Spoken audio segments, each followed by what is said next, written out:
Hey guys, how's it going? This is Nat Nader, and welcome back to the Creepypasta series, known as PENPAL. This is the fourth installment of 6 titled maps, and the plot thickens. Now as always, turn out the lights, get comfortable, and let the story begin. There was a comment in the last post that made me remember an event from my childhood that I always took as odd, but never considered it to be related to any of these stories. I now know that it is.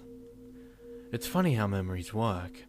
The details might all be present in your mind, though scattered and disarrayed, and then a single thought can stitch them back together almost instantly. I never thought of these events much because I was focused on the wrong details. I went back to my mum's house and went through all of my childhood schoolwork, looking for something that I think is important. I couldn't find it, but I'll keep looking. Again, sorry for the length. Most old cities and the neighborhoods in them weren't planned with the thought that the population would begin to grow exponentially and that it would have to be accommodated. The layout of the roads is generally originally in response to geographical restrictions and the necessity of connecting points of economic importance. Once the connecting roads are established, new businesses and roads are positioned strategically along the existing skeleton, and eventually, the paths carved into the earth are immortalized in asphalt, leaving room only for minor modifications, additions, and alterations, but never a dramatic change. My childhood neighborhood must have been old then. If straight lines move as the crow flies, then my neighborhood must have been built based on the travels of a snake.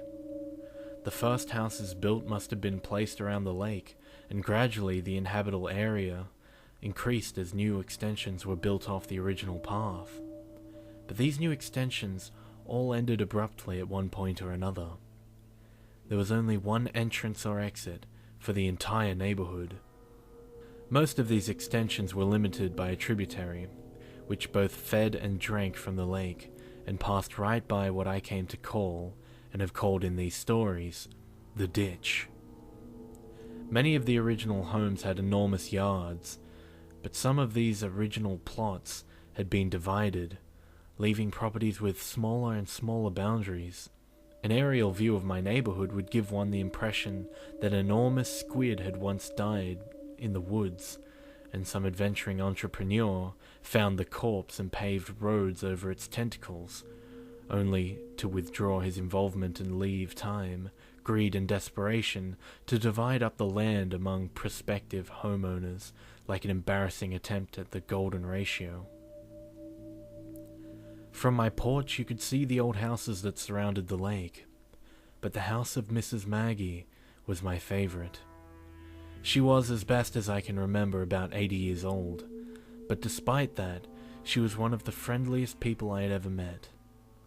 She had a head of loose set, white curls, and always wore light dresses with floral patterns. She would talk to me and Josh from her back porch when we were swimming in the lake, and she would always invite us in for snacks.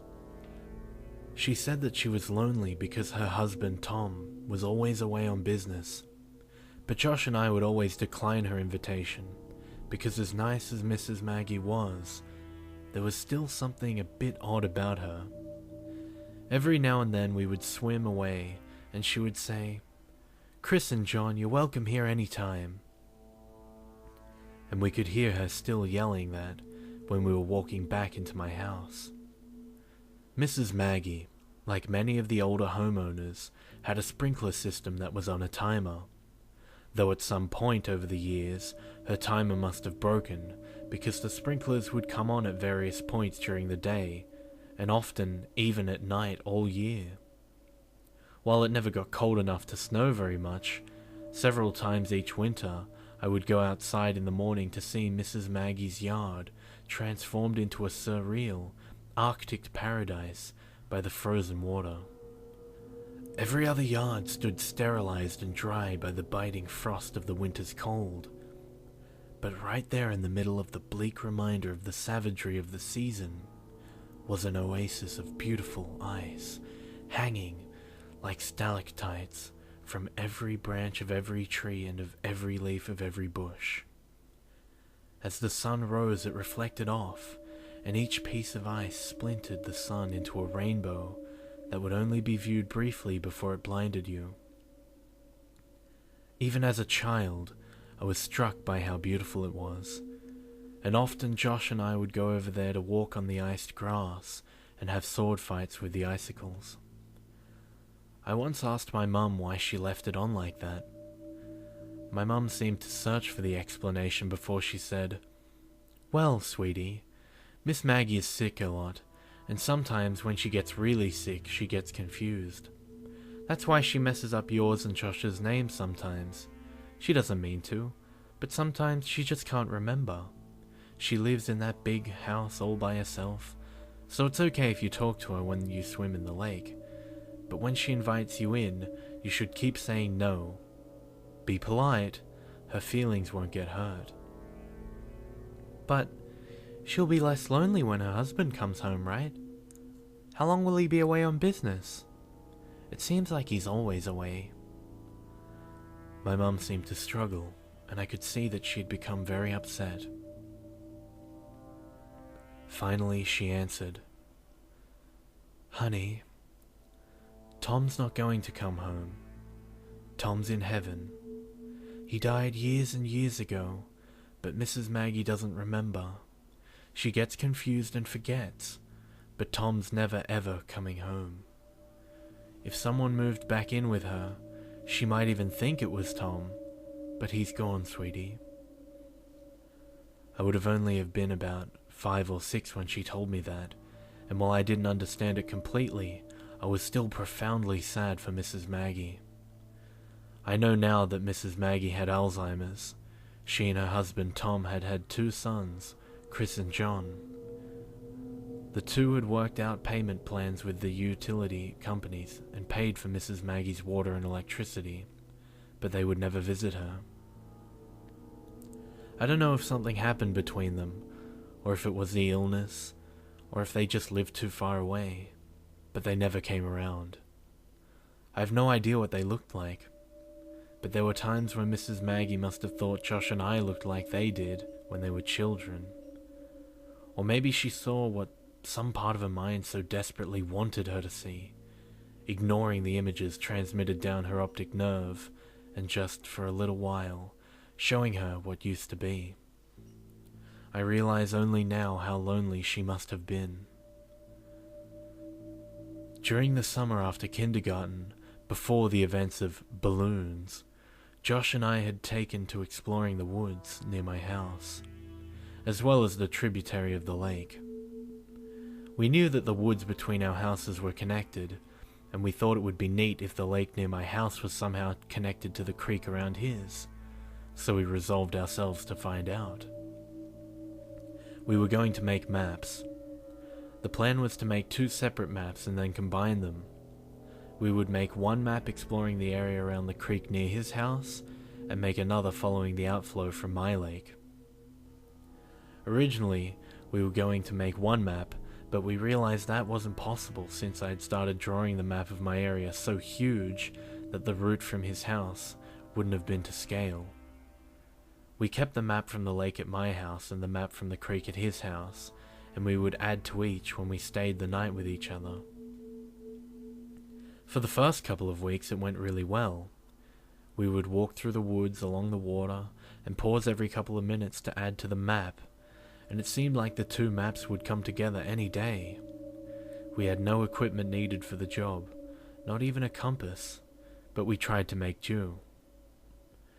We had the idea to impale the earth with a stick when we'd reached the end of a venture, so that if we came upon the stick from the other direction the next weekend, we would know we had joined the maps. We might have been the world's worst cartographers. Eventually, however, the woods became too thick near the water coming from the lake, and we were unable to proceed further. We lost interest in the whole project for a bit, and reduced our exploration significantly, though not completely, when we started selling snow cones. After I showed my mum all the pictures I'd taken home from school, and she took away my snow cone machine, our interest in the maps revitalized. We had to come up with another plan, although I don't understand why. My mum had placed what I considered to be extremely severe restrictions on what I could do and where I could go, and I had to check in frequently if I went outside to play with Josh. This meant that we couldn't stay in the woods for hours and continue to look for a new path.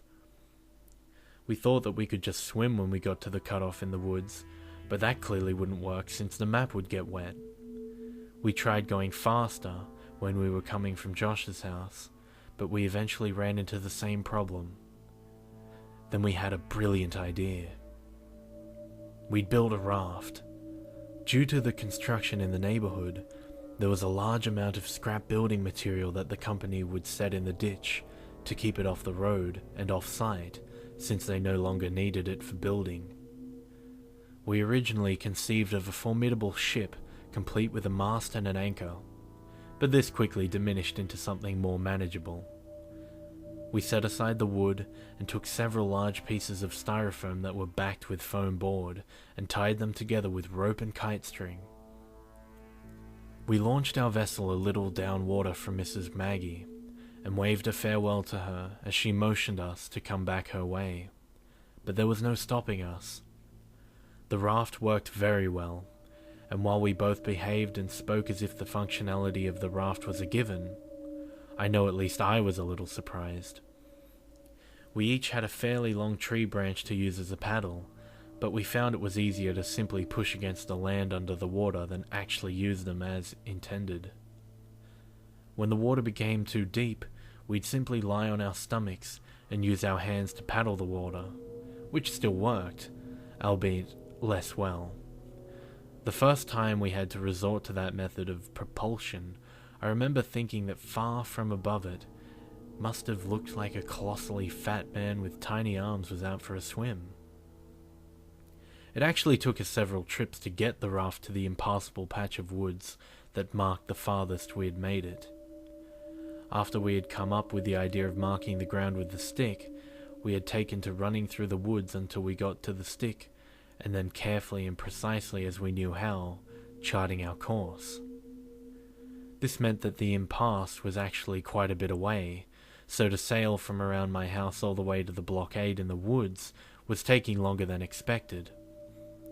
We'd sail for a bit and then dock the raft, and then next time we'd run through the woods to the raft and go a little further.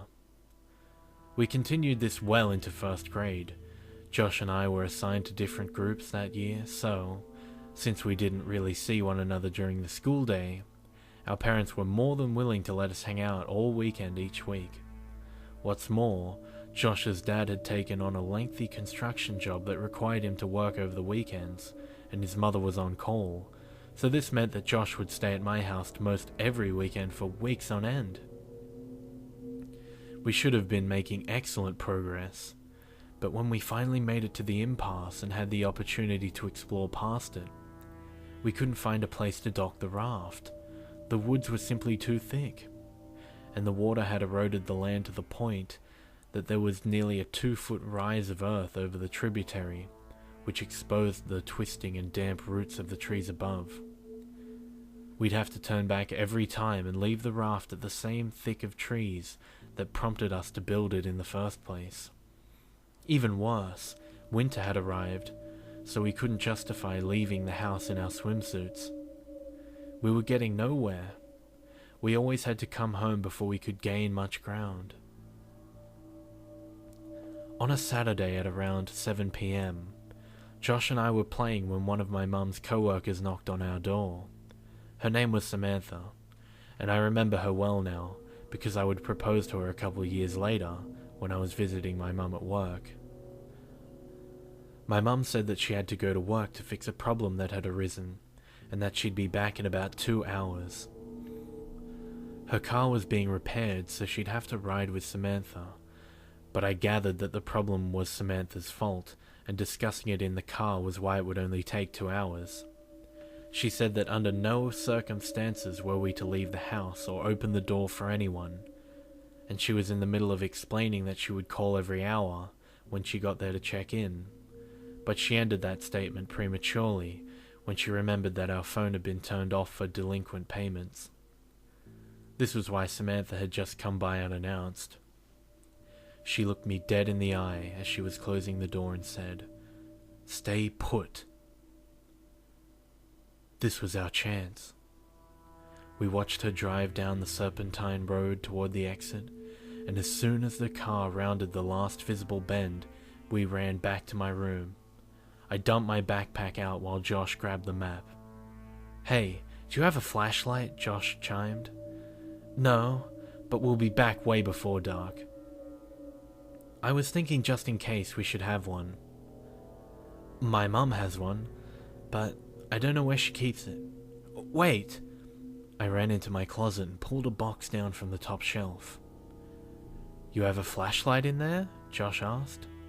"Not exactly."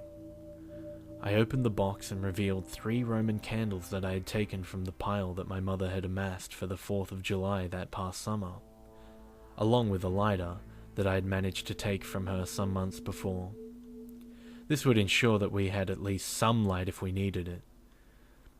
This was a little bit before I'd been given an opportunity to be afraid of the woods at night, so it wasn't fear that motivated our search for a light source, only practicality.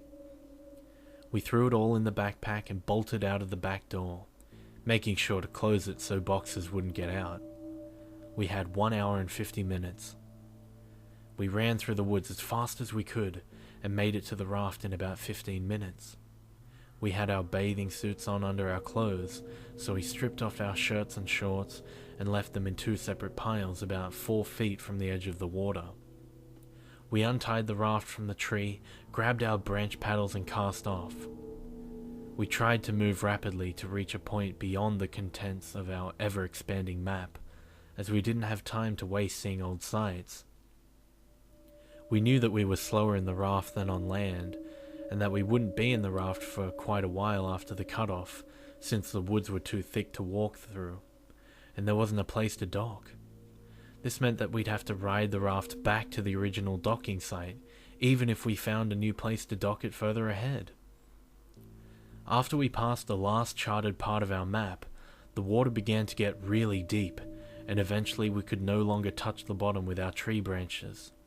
So we lay on our stomachs and paddled with our hands.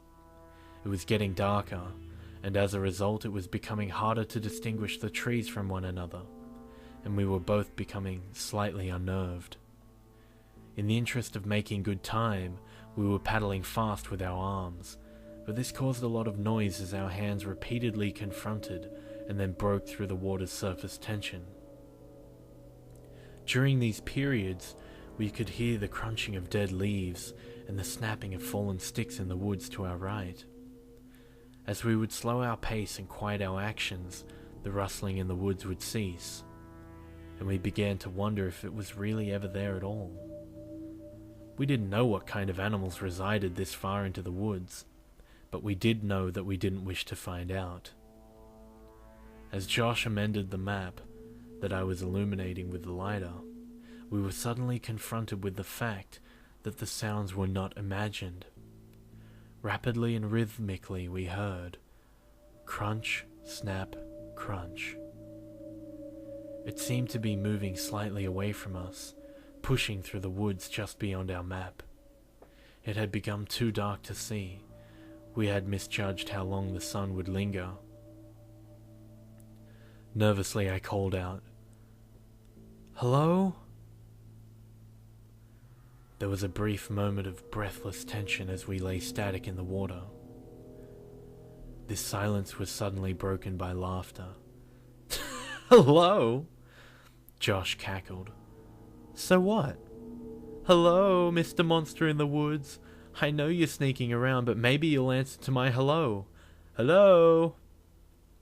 I realized how stupid it was. Whatever animal it was, it wouldn't respond.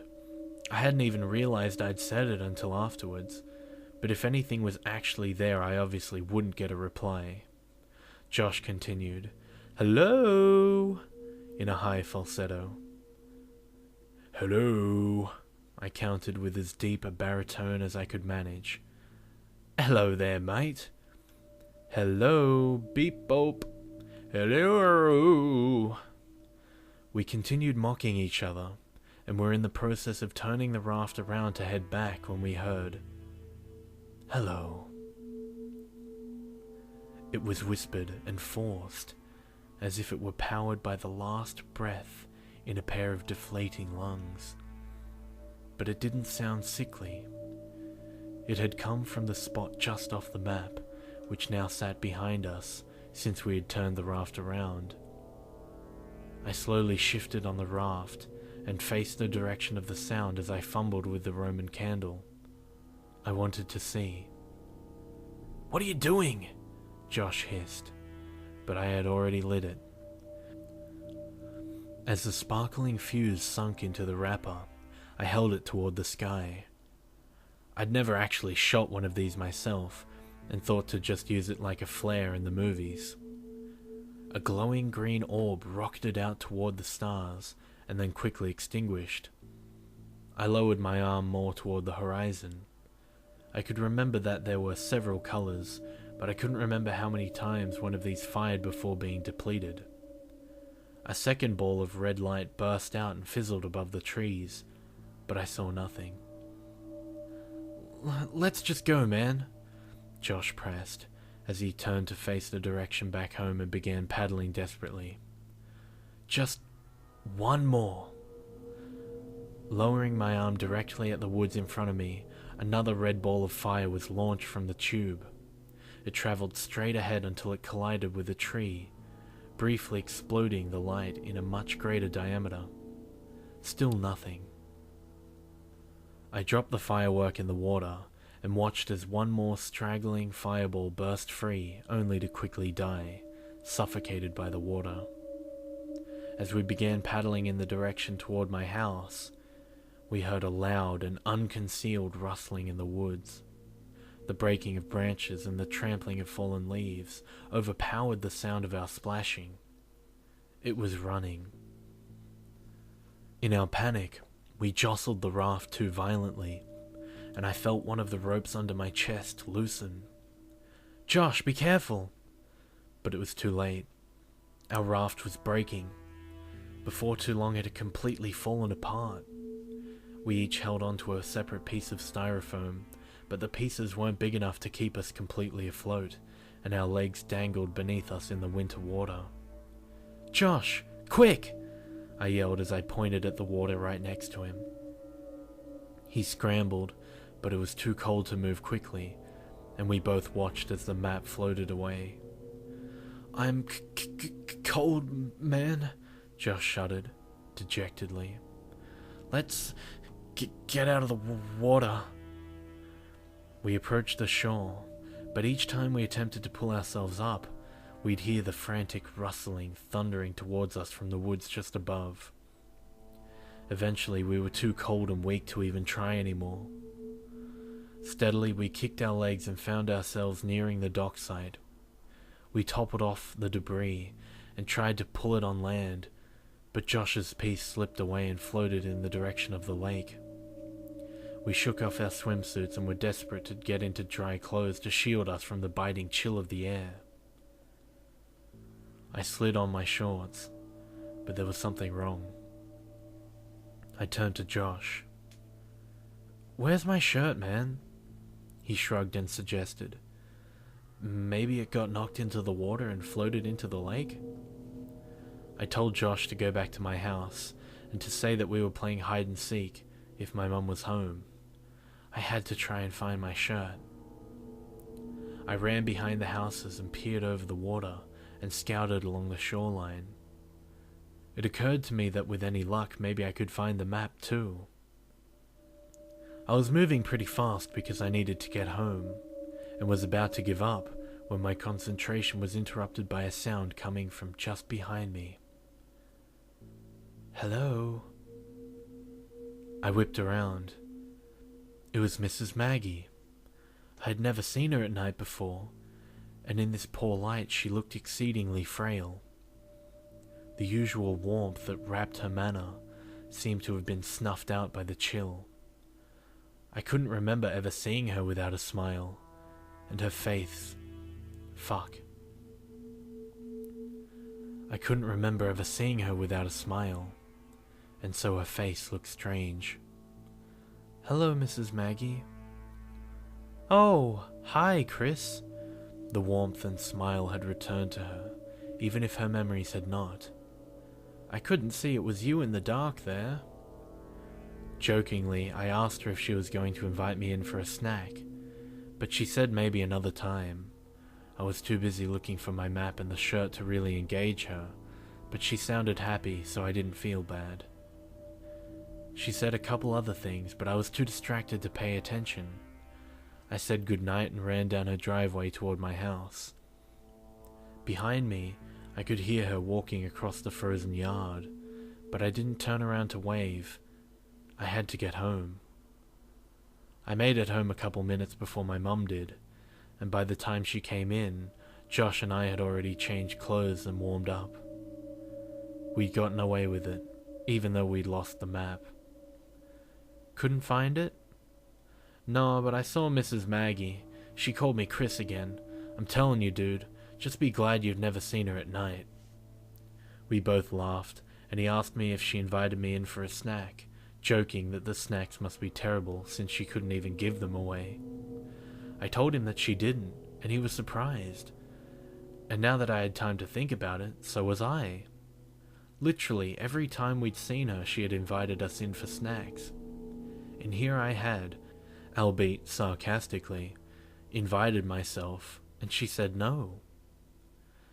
As Josh talked more about Mrs. Maggie, I suddenly realized that the lighter might still be in my pocket, and that it would be disastrous for my mum to find. I grabbed the shorts off the floor and patted my pockets. I felt something, but it wasn't the lighter. From my back pocket I slid out a folded piece of paper and my heart leapt. The map? I thought. But I watched it float away. As I unfolded the paper, my stomach turned as I tried to understand what I was seeing. Drawn on the paper, inside of a large oval, were two stick figures holding hands. One was much bigger than the other, but neither had faces. The paper was torn, so a part of it was missing, and there was a number written near the top corner. It was either 15 or 16. I nervously handed Josh the paper and asked him if he had put it in my pocket at some point, but he scoffed at the idea and asked why I was so upset. I pointed toward the smaller stick figure and what was written next to it. It was my initials. I shook it off and told Josh the rest of the conversation between Mrs. Maggie and I. I had always attributed the odd exchange to her being sick until revisiting the events in my mind all these years later. As I think about it now, the feeling of profound sadness for Mrs. Maggie returns, but it's augmented by a looming feeling of despair when I think about why she had said, "maybe another time."